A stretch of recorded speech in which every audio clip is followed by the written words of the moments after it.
अब हम समझेंगे कुछ रिसिप्ट एंड पेमेंट के बारे में थोड़ा डिटेल में। जैसे नेचर क्या है, obviously receipt and payment based on cash है कि नेचर क्या है, कैश बेसिस, पैसा आएगा पैसा जाएगा, simple as that. Basis of preparing, किस बेसिस पे आप प्रिपेयर करते हो, सेम अगैन, कैश आएगा कैश जाएगा, whether it is capital revenue, but basis of preparing is the same. ठीक है, कि आप क्यों प्रिपेयर कर रहे हो रिसिप्ट एंड पेमेंट अकाउंट, ताकि आपको पता चले कि एक ऑर्गेनाइजेशन के अंदर एक स्पेसिफिक पीरियड के अंदर कितना पैसा आया है कितना पैसा गया है। कैपिटल एंड रेवेन्यू दोनों नेचर की आइटम्स को लिया जाएगा रिसिप्ट एंड पेमेंट में। मैंने आपको अभी बताया था कैपिटल क्या होता है, जो एसेट एंड लायबिलिटी दोनों को अफेक्ट करता है, रेवेन्यू जो एसेट एंड लायबिलिटी को अफेक्ट नहीं करता है। Revenue is again recurring regular और कैपिटल इज नॉन रिकरिंग। ठीक है, तो दोनों ही आइटम हम यहाँ लेंगे। Period at the end of the year, मतलब जब पीरियड खत्म हो रहा है अकाउंटिंग, तब हम रिसिप्ट एंड पेमेंट बनाते हैं, डेली बेसिस पे नहीं। Opening closing balance, obviously cash और बैंक दोनों का opening and closing balance receipt and payment में आता है। ओपनिंग डेबिट में, क्लोजिंग क्रेडिट में, डिपेंड। अगर बैंक का ओवरड्राफ्ट है तो उल्टा हो जाएगा, वो हमें देखना होगा। Adjustments, normal adjustment like outstanding expenses, prepaid expenses, depreciation and all that, वो ज़्यादातर क्या जनरली आती ही नहीं है रिसिप्ट एंड पेमेंट में, क्योंकि पैसा आया गया वाला बात है ही नहीं उसके अंदर, है ना। तो ज़्यादातर, या फिर हम कह सकते हैं generally, it is not coming to the receipt and payment, adjustment जिसमें नहीं आती हैं। पर्पस, क्यों बनाते हैं हम receipt and payment account, why there is a need, again कि देखना है कैश कितना आया कितना गया। तो एक कंपनी को, एक ऑर्गेनाइजेशन को, एनपीओ को देखना है कि कितना पैसा आया कितना पैसा गया। सो बेस्ड ऑन दैट कि आइटम वाइज हम देख पाएँ कि कितने कैपिटल में गए, कैपिटल आइटम में कितने, रेवेन्यू आइटम में कितने, तो एक बार देख सकते हैं रिसिप्ट एंड पेमेंट में डाल के। So that is purpose. Limitations क्या हैं, ये तो हमारे फीचर्स हुए रिसिप्ट एंड पेमेंट के। लिमिटेशंस क्या है, ऑब्वियसली इनकम और एक्सपेंसेस तो शो नहीं कर रहे हैं, कितना पैसा हमने कमाया, कितना हमारा खर्चा हुआ मतलब दिया या नहीं दिया वो अलग बात है, इनकम मिली या नहीं मिली वो अलग बात है, बट कितनी हुई कितना हुआ वो नहीं पता चलता है। हमें इनकम एक्सपेंडिचर अकाउंट से पता चलेगा, वो इनकम एंड एक्सपेंडिचर वो बाद में बनाएंगे। It does not show whether the NPO is able to meet the day to day expenses out of the income. अब ये थोड़ी बता रहा है कि जो एक्सपेंसेस हैं एनपीओ के, क्या वो सारे मीट कर पा रहे हो, ये सिर्फ बता रहा है कि पैसा कितना आया कितना गया, कितना बचा नहीं बचा, कमी हो गई, तो वो बता रहा है। तो ये डे टू डे एक्सपेंसेस क्या मीट कर पा रहे हैं वो नहीं समझा पाता है। So these are the limitations. अब आता है कि what is the difference between a cash book and a receipt and payment account. NPO के रिसिप्ट एंड पेमेंट अकाउंट। अब रिसिप्ट एंड पेमेंट बेसिस, ये कैश बेसिस पे बनता है, कैश अकाउंट में से इसके आइटम लेंगे।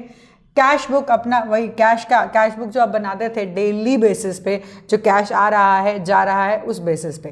Period end of the year, ये एंड ऑफ द ईयर पे बनेगा, और जबकि कैश बुक क्या बनेगा डेली बेसिस पे, डेली बेसिस पे। डेट अगेन पीरियड है, ये पूरे साल का बनता है, ये डेली बेसिस पे बनता है। सेम वे डेट, ये लास्ट पे बनेगा 31 मार्च, या फिर जो भी आपका एंडिंग ईयर है, काउंटिंग ईयर एंड है उस पे, और ये डेली ही बनने वाला है, डेली इसमें ट्रांजैक्शन डालने वाले हो तो डेली। इंस्टीट्यूशन, जो रिसिप्ट एंड पेमेंट वो एनपीओ बनाएंगे, नॉट फॉर प्रॉफिट ऑर्गेनाइजेशन। और कैश बुक ऑल, चाहे एनपीओ हो, चाहे नॉट फॉर प्रॉफिट ऑर्गेनाइजेशन हो, चाहे प्रॉफिट ऑर्गेनाइजेशन हो, कोई भी हो, सब बनाएंगे वो, क्योंकि वो कैश का देखना है कि कितना आया कितना गया, तो सब ऑर्गेनाइजेशंस देखती हैं। Receipt and payment only NPO. Sides, इसकी साइड होती है receipt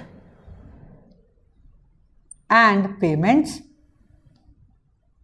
right hand side is payment, left hand side is receipt, जबकि यहां होता है debit and credit, debit credit बोलते हैं यहाँ पे।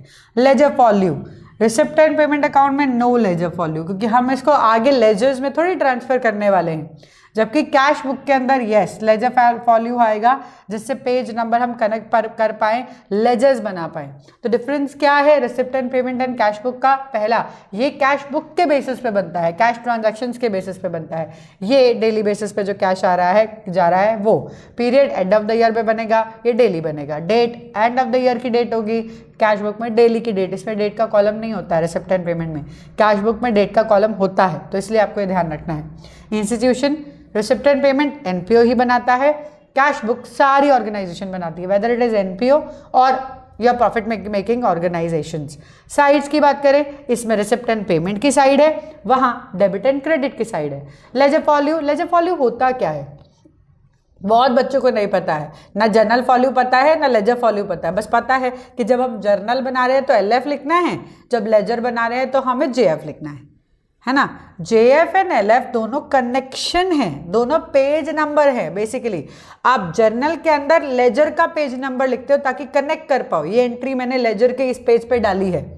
सेम वे लेजर के अंदर जब आप जर्नल फॉल्यू लिखते हो तो वहां उसको वापस कनेक्ट करते हो जर्नल से कि मैंने ये एंट्री जर्नल के इस पेज से उठाई है। Getting my point. तो ये पेज नंबर से कनेक्ट होता है दोनों, लेजर और जर्नल। हम देखते नहीं, खाली कॉलम छोड़ देते हैं तो हमको लगता है इसमें क्या होगा, नहीं, हमें उसको भी समझना जरूरी है। तो ledger folio and receipt and payment में नहीं होता है क्योंकि इसके आगे लेजर्स नहीं है, ये एंड है, ये फाइनेंशियल स्टेटमेंट है, खत्म हो रही है। कब हमने trading profit and loss balance sheet में लेजर फॉल्यू जर्नल फॉल्यू बनाया, नहीं बनाया ना। सो ऑब्वियसली तो यहाँ भी नहीं बनाएंगे, ये फाइनेंशियल स्टेटमेंट का end of the particular organisation का फाइनेंशियल स्टेटमेंट है, तो नो एलएफ।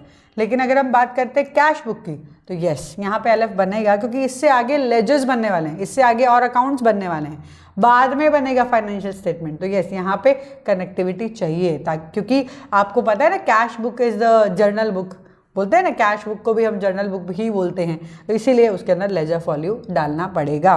चलो अब इसके बाद हम स्टार्ट करने वाले हैं practical sums of receipt and payment. Notebook pen निकाल कर रखो ताकि साथ में आप लिख पाओ।